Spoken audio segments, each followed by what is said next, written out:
Salut, c'est Trado. Voilà ma vidéo de mise à jour pour l'indice parisien. La séance d'aujourd'hui est une séance qui aura permis aux acheteurs et aux vendeurs d'être confortés.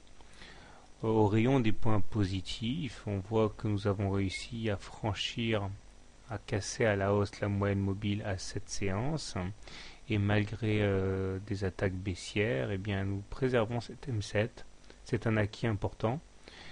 Et d'autant que cette M7 se redresse et qui signifie donc qu'elle joue comme un support à partir de maintenant contre les attaques baissières. Nous voyons également que la M20 a été attaquée et que nous avons connu une hausse assez importante en séance. Par contre, c'est à peu près tout pour les éléments positifs. Et malgré le 0,6% de hausse qu'on peut remarquer sur la séance du jour, qui est assez flatteur, on peut également mettre l'accent sur des éléments négatifs. Tout d'abord, c'était en creux par rapport à ce que j'ai dit tout à l'heure, bien que la M20 ait été attaquée assez violemment, elle a résisté et s'est révélée finalement intraitable en clôture, puisque nous terminons bien en dessous de cette M20, bien en dessous des plus hauts du jour, et un peu piteusement, j'ai envie de dire, entre la M7 et la M20.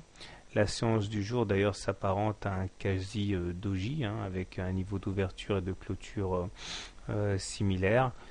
J'ai envie de dire que c'est à peu près tout et que cette séance aura simplement contribué à aller reboucher le gap que je mentionnais hier, et que à partir de là on pourrait même dire que le terrain que la voie est ouverte à une nouvelle consolidation à la baisse, puisqu'on a comblé le fameux gap.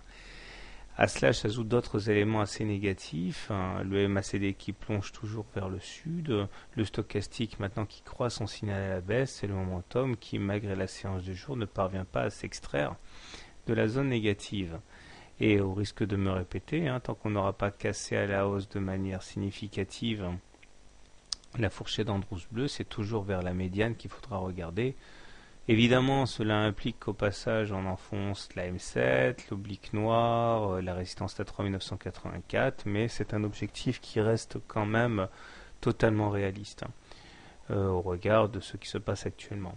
Signe encourageant néanmoins pour les haussiers, la moyenne mobile rechigne à adopter une pente négative, et tant qu'elle ne sera pas négative, eh bien on ne pourra pas dire que la tendance est baissière.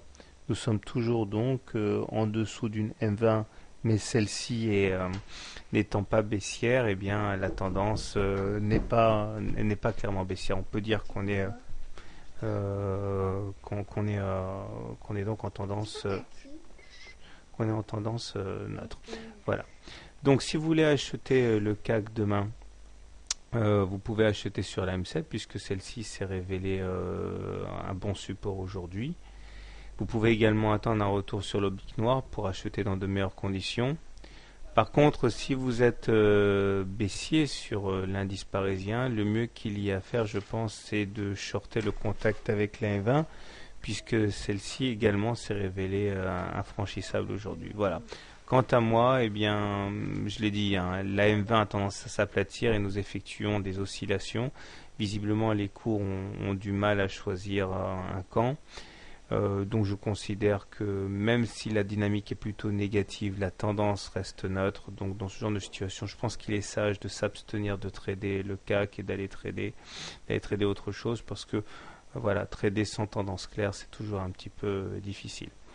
Voilà, bonne soirée, bon trade et à demain.